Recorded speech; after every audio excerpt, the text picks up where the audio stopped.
कि हे दीनानाथ, हे जगत नियंता, ऐसी करुणा की बरसात करो भगवान कि मेरा सब दिन शुभ दिन बन जाए। हे परमात्मा, तेरे बिना अच्छा न लगे ऐसे मन पर मेरे प्रभाव दे दो भगवान। कहते हैं जैसा चलाए वैसे तुम्हारी चाल हो जाए, तुम्हारी गति हो जाए, तुम्हारी अलग कोई आकांक्षा न रहे, ऐसे अंदर भाव बने, तुम्हारी कोई आकांक्षा संसार में रहे। जैसे वो चलावे इतना समर्पण हो जाए तो सच बताऊं तुम्हें संसार की कोई वस्तु की कमी नहीं रहेगी। जहां मन लगा दोगे, अगर शिक्षा में लगाओगे तो ओतप्रोत हो जाओगे, किसी व्यवसाय में लगाओगे ओतप्रोत हो जाओगे, किसी बिजनेस को खड़ा करना चाहते हो तो शांत मन से खड़ा करोगे। अगर आप नौकरी करना चाहते हो तो कहते हैं जब तक अपना लक्ष्य नहीं प्राप्त कर लोगे तब तक आप स्थिर नहीं बैठोगे, बकवास नहीं करोगे, व्यर्थ का समय नहीं व्यतीत करोगे। ये बहुत जरूरी है। कहते हैं कि तुम्हें तेरा जैसे अगर संसार में रहते हो तो भी आप देखोगे कि कोई बड़ा पक्षी अगर उड़ान भरा आकाश में, कभी आप ध्यान देना, चिलोल बड़े पक्षी होते हैं, गिद्ध वगैरह, चिल, बाज वगैरह, ये कभी उड़ान भरे आकाश में देखो कभी, तो जब उड़ान भरेंगे तो बड़े संघर्ष से जाएंगे और जैसे वहां अपने को लक्ष्य को नहीं प्राप्त कर पाते तो कहते हैं वहीं पर अब तैरते नहीं हैं, अब तिर जाते हैं। मतलब अपना पंख खड़े होकर के ऐसे ऐसे ऐसे चलेंगे, उनका पंख नहीं डोलेगा। अब संघर्ष उनका छूट गया, संघर्ष से कुछ प्राप्त नहीं कर पाए, अब वहीं से मौज लेना चाहते हैं। क्या मौज? कहते हैं तिर जाना। संघर्ष में उड़ान भरना है, अब कहते हैं वहीं से तिर जाना, तैरना नहीं है, अब तिर जाना है। देखिए पंख एकदम सीधा किए रहते हैं, कभी नीचे कभी ऊपर, कभी नीचे कभी ऊपर। यही है समर्पण कि यहाँ संसार में तिर जाओ, अपने सदगुरु भगवान के सामने तुम तिर जाओ। वहां पर बहुत अपना दिमाग मत लगाइए, बस ध्यान दो, कम बोलो काम का बोलो। बोलने के लिए मनाही नहीं है, लेकिन जरूरत से ज्यादा नहीं, क्योंकि शब्दों में बड़ा जान है। इसी से आरती अरदास और अजान है। ये वो समुद्र का मोती है जिसमें हर व्यक्ति की पहचान है। आप बोले, आपके वाणी में अगर संयम नहीं है तो आप तिरस्कृत हो सकते हो, अपमानित हो सकते हो। यदि आप वाणी में संयम है तो कहते हैं आप ब्रह्म की तरफ जा सकते हैं।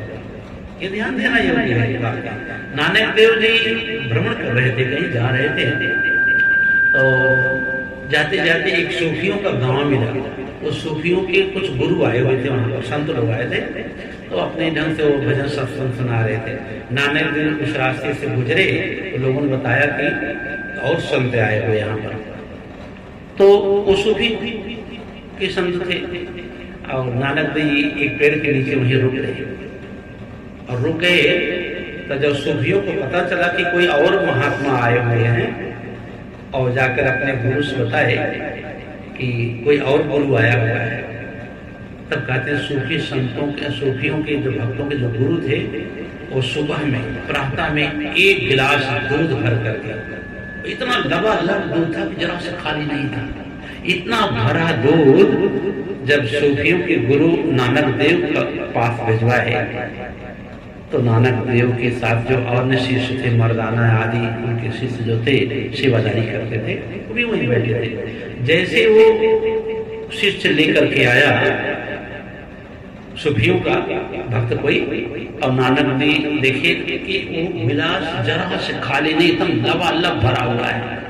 उन्होंने क्या किया कि पेड़ के नीचे झाड़ियों के पास तो बैठे ही थे, उन्होंने एक फूल उठाया और उसी गिलास में डाल दिया। जो दूध भरा था उसी में फूल डाल देते हैं, फूल तो डूबेगा नहीं, और फूल इतना हल्का है कि दूध को बहाएगा भी नहीं, उसी पर गिर गया, उसी पर गिर गया। भर करके नानक जी फिर वो वापस कर दिए दूध।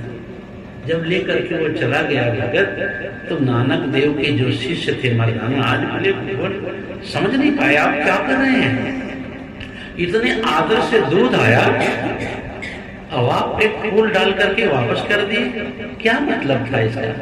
ये रहस्य का वो हम लोग नहीं जानते। भगवान गुरुदेव बताने की कृपा करिए।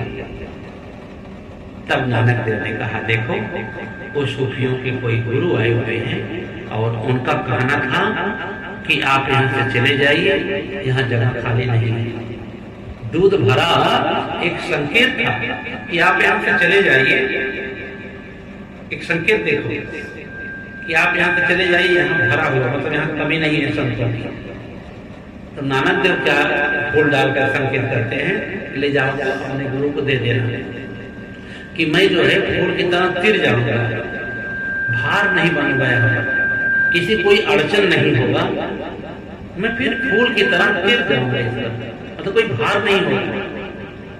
कितना अच्छा जवाब दिए थे, ठीक ना? तो देवियों और सज्जनों, यही कहना चाहता हूं आप लोगों से कि भार मत बनो। जो भार बनता है वो अहंकारी होता है, वो संघर्ष के मार्ग पर है। जो निर्भर हो जाए, जो किसी को भार न लगे, तो कहते हैं क्या है, वही है समर्पण। वो समर्पण का पाठ सीखा हो। आप ऐसे वातावरण में रहो कि किसी को भार न लगे। इतना सहज, इतना सरल, इतना सम्यक दृष्टा बनो। कहते हैं उसको प्रकृति स्वीकार कर लेती है, उसको परमात्मा स्वीकार कर लेते हैं। तो जीना है तो ऐसे जियो, जीना है तो जीते हो तो जिंदगी की जीत पर यकीन कर, जिंदगी के जीत पर यकीन कर। अगर जीना चाहते तो ध्यान देना, जिंदगी जीतना है। यहाँ पर आए हैं, यहाँ पर तो जिंदगी जीतने आए हैं। जिससे जिंदगी को जीत जाओगे तो बार बार तुमको जन्म मरण के चक्कर में पड़ना नहीं होगा, बस मुक्त हो गया। कैसे? मतलब निर्भर हो गए, तब कोई भार नहीं। ये मानो का तो भार है ना, कितनी बड़ी जिम्मेदारियां हैं यहाँ पर, अपनों की, अपने की, रिश्तों की, संबंधों की, कितना जिम्मेदारियां हैं। कहते तब निर्भर हो जाओगे, ये ध्यान देना है। कहते यदि आप निर्भर हैं, समर्पण का आप पाठ पढ़ रहे हैं, अब कहते हैं निश्चितता का अनुभव करेंगे अगर निर्भर हैं तो। इतना नहीं, आपके जीवन में अभी और इसी समय क्रांति घट जाएगी। जिसके लिए इंतजार था जन्मों से, वो क्रांति घट जाएगी। इसलिए हरि हरि ओम गाले रे, नाम जपने की आदत बना ले। हरि हरि ओम गाले रे, नाम जपने की आदत बना ले। राम रहमत करे तब तो सतगुरु मिले, राम रहमत करे तब तो सतगुरु मिले। आगे बात में कोई कृपा है, कोई करुणा है जो मानव तन में है। बहुत से जीव है संसार में, 9 लाख जलचर, 27 लाख स्थावर, 11 लाख करीब 10 लाख पक्षी, 35 लाख पतंगे इत्यादि बहुत से जीवन है। लेकिन मानव जीवन में कहते हैं ये प्रभु की बड़ी कृपा हो, बहुत कृपा हो। राम रहमत करे तब तो सतगुरु मिले, राम रहमत करे तब तो सतगुरु मिले। इसे रीति से प्रभु को रिहाले रे, नाम जपने की आदत बना ले। हरि हरि ओम गाले रे, नाम जपने की आदत बना ले। राम रहमत करे तब तो सद्गुरु मिले, राम रहमत करे तब तो सद्गुरु मिले। इसे रीति से गुरु को रिझाले रे, नाम जपने की आदत बना ले। हरि हरि ओम गाले रे, नाम जपने की आदत बना ले। तन जिसने दिया इसका मालिक वही, तन जिसने दिया इसका मालिक वही, तो मुफ्त में रहे नाम जपता नहीं, तो मुफ्त में रहे नाम जपता नहीं। कुछ किराया ही इसका चुका ले रे, नाम जपने की आदत बना ले।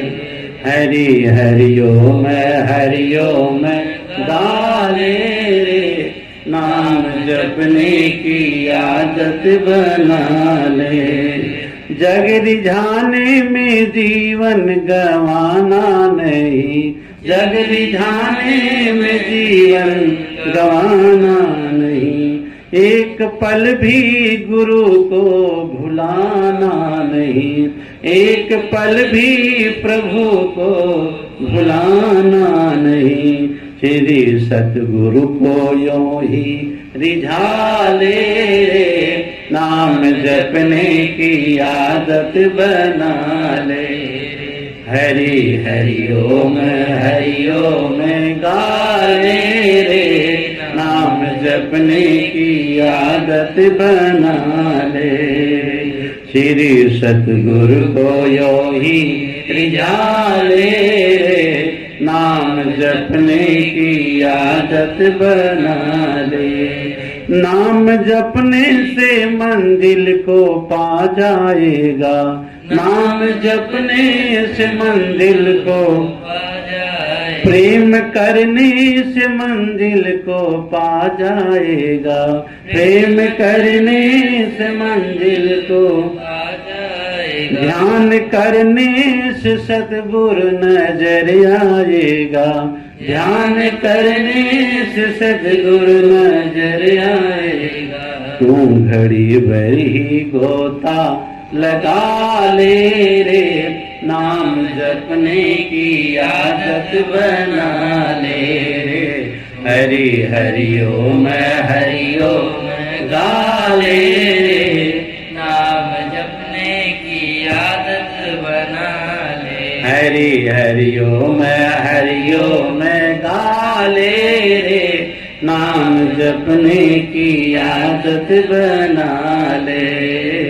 नाम जपने की आदत बना, नाम जपने की आदत बना ले।